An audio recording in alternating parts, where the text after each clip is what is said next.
Hello everybody, my name is Marwa Safina and today's video is about Post Postmodernism as a literary movement.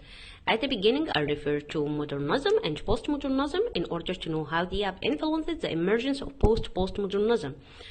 After that, I'll mention some characteristics of the movement, and by the end of the video, I'll refer to some authors who have been classified by critics as postmodernist novelists or writers. I'd like to mention also that the content of this video depends on my published paper, which discusses Jennifer Egan's novel, A Visit from the Gone Squad, from a postmodern approach. So if you are interested in more details about the topic, you can find the reference of my paper at the end of this video. Now let's move to our presentation.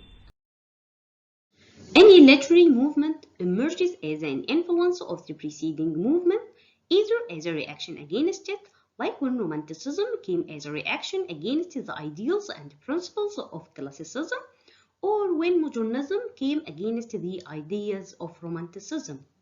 Also, the new movement can emerge as an extension to the previous movement, but definitely with some new features that differ from this previous movement and distinguish the new movement, like when postmodernism emerged as an extension or with extension of some features from modernism, but definitely with its own distinguishing features also. And when postmodernism emerged with some characteristics from both modernism and postmodernism, but also with its own distinguishing features or characteristics.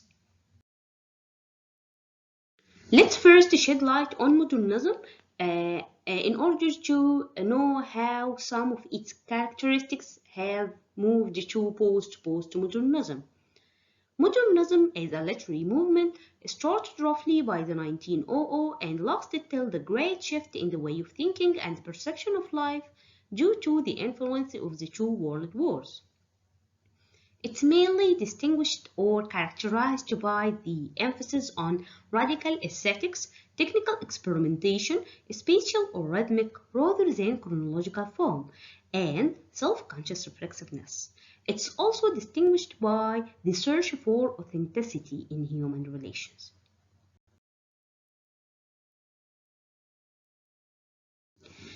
On the contrary, we find these characteristics that distinguish modernism are lacking in postmodernism, or are treated as objects of irony.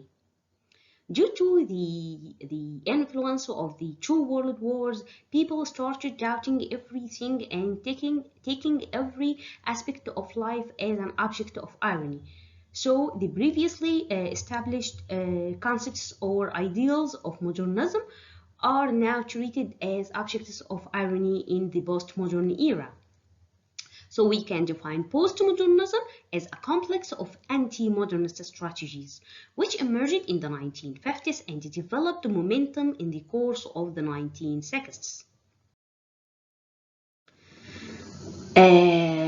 Postmodernism's main distinguishing feature is relativity, in which it rejects the belief in the existence of one fixed truth. This is definitely due to the consequences of the shock that happened to people after the horrible events happened by the two world wars. So they started doubting everything and they started not trusting in one fixed truth, but instead they argued the relativity of everything, including the previously established truth, ethics and morality and religious beliefs.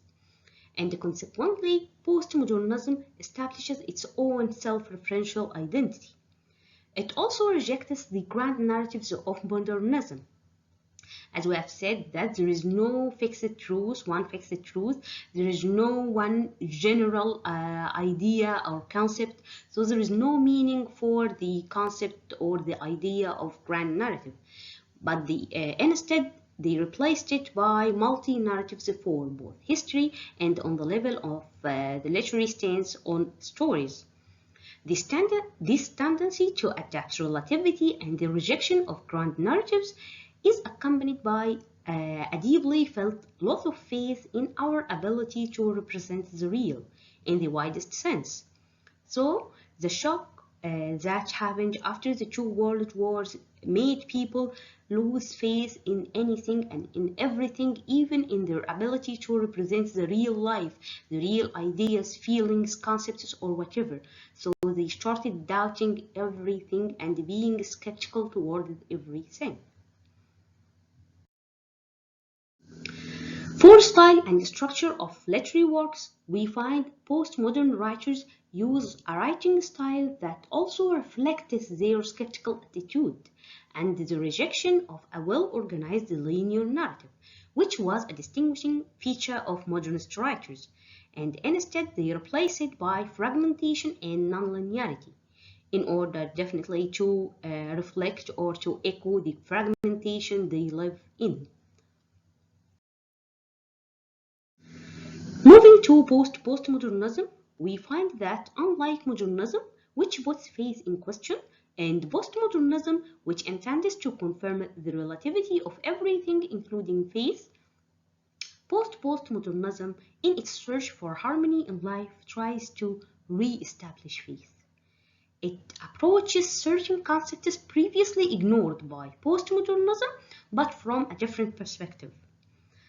So we can say that, or we can assume that the characteristics of some characteristics previously ignored by postmodernism are now echoed or represented as characteristics of postmodernism, but definitely with different perspective that copes with the cultural feedings that formulate such perspective.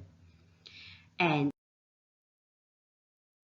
these characteristics that are adapted now by postmodernism, we can say that they are mainly modernist characteristics, such as the revival of the belief in truth, in sincerity, and in subjectivity. But these characteristics of modernism, which have been moved to postmodernism, are expressed through a new approach that registers the contemporary moment it reflects. So we can argue that postmodernism is a kind of amalgamation of both modernism and postmodernism. It carries some of the characteristics of both of them, but with different features, with different spirit, in order to cope with the spirit of the current moment of postmodernism. So it's not a return to modernism, but rather an attempt to bypass the formal challenges that link postmodernism in order to return to transparency and representation. We can assume that not all postmodern tendencies are over or ended, but they rather move or take another shape and carry a new sense, a new meaning and direction. We find that a number of contemporary writers follow that new direction and have been classified by critics and academics as postmodernist novelists. These writers, including David Foster Wallace, Jonathan Franzen, Jennifer Egan, Barbara Browning, Zadie Smith, Jonathan Safran Foer, and others.